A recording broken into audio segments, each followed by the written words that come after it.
Hi friends, ನಾನು ನಾಟಿ ಬೆಲ್ಲದ ಟೀ ಮಾಡೋದು ಹೇಗೆ ಅಂತ ಹೇಳ್ತಾ ಇದ್ದೀನಿ. ನಾನು ಮಾಲಿನಿ ಅಂತ. ಒಂದು ಬೌಲ್ ತೊಗೊಂಡು ಸ್ವಲ್ಪ ಮಿಲ್ಕ್ ಹಾಕ್ಕೊಂಡು ನಿಮಗೆ ಎಷ್ಟು ಬೇಕೋ ಅಷ್ಟು ಚೆನ್ನಾಗಿ ಬೇಯಿಸ್ಕೊಂಡು ಏಲಕ್ಕಿ ಹಾಕ್ಕೊಳ್ಳಿ. 2 ಸ್ಪೂನ್ ಟೀ ಪೌಡ್ರ್ ಹಾಕ್ಕೊಳ್ಳಿ. ಚೆನ್ನಾಗಿ ಕುದಿಸಿ, ಚೆನ್ನಾಗಿ ಮಿಕ್ಸ್ ಮಾಡಿ.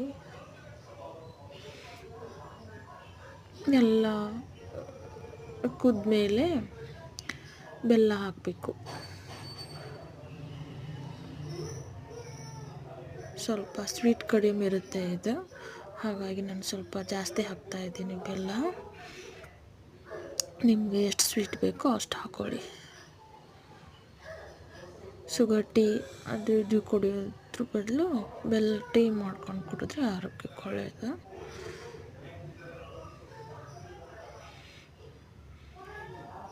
ಸಿಂಪಲ್ ಬೆಲ್ಲದ ಟೀ ರೆಡಿ.